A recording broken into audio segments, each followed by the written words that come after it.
Bismillahirrahmanirrahim.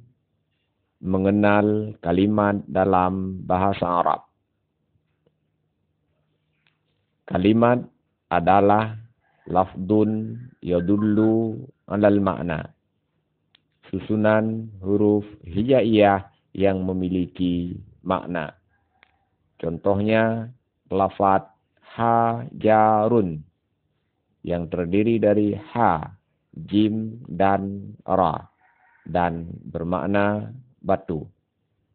Daraba yang terdiri dari huruf dad, ra dan ba bermakna memukul, dan fi yang terdiri dari fa dan ya bermakna pada atau bermakna dalam. Kalimat dalam bahasa Arab terbagi 3. 1. Kalimat isim.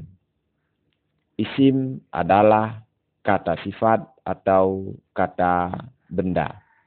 Isim adalah kalimat yang menunjukkan kepada benda atau menunjukkan kepada sifat. Seperti batu menunjukkan kepada benda, merah menunjukkan kepada sifat, bulat menunjukkan kepada sifat, dan lain sebagainya. Di antara tanda-tanda isim adalah bisa dijadikan sebagai musnad ilaih. Maksudnya bisa dijadikan sebagai mubtada, bisa dijadikan sebagai fa'il, dan bisa dijadikan sebagai maf'ul. Yang kedua, ada alif dan lam pada awalnya. Seperti ar-rajulu, al-insanu, al-kalamu, al-qawlu, dan lain sebagainya.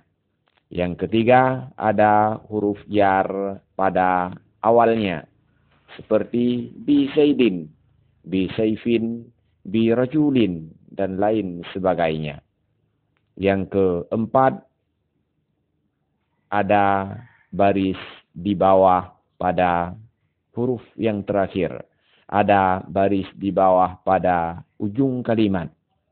Contohnya seperti al-qawli, al-qar'i, al-mar'ati, hajarin, zaujin, dan lain sebagainya. Yang kelima, di ujung kalimat ada tanwin atau baris dua seperti Muhammadun, rajulun, qaulun, dan lain sebagainya. Yang kedua, kalimat fi'il. Kalimat fi'il adalah kata kerja. Kalimat yang menunjukkan kepada kata kerja. Di antara tanda-tanda fi'il adalah bisa didahului oleh sin. Kedua, fi'il. Fi'il adalah kata kerja. Kalimat yang menunjukkan kepada bekerja. Seperti akala, makan. Nasara, menolong. Dakhala, masuk, dan lain sebagainya. Di antara tanda-tanda fi'il adalah 1. Bisa didahului oleh sin. Seperti sayaqulu. Yang kedua, bisa didahului oleh saufa. Seperti saufa ta'lamun. Yang ketiga, bisa didahului oleh qad. Seperti qad yadkhulu.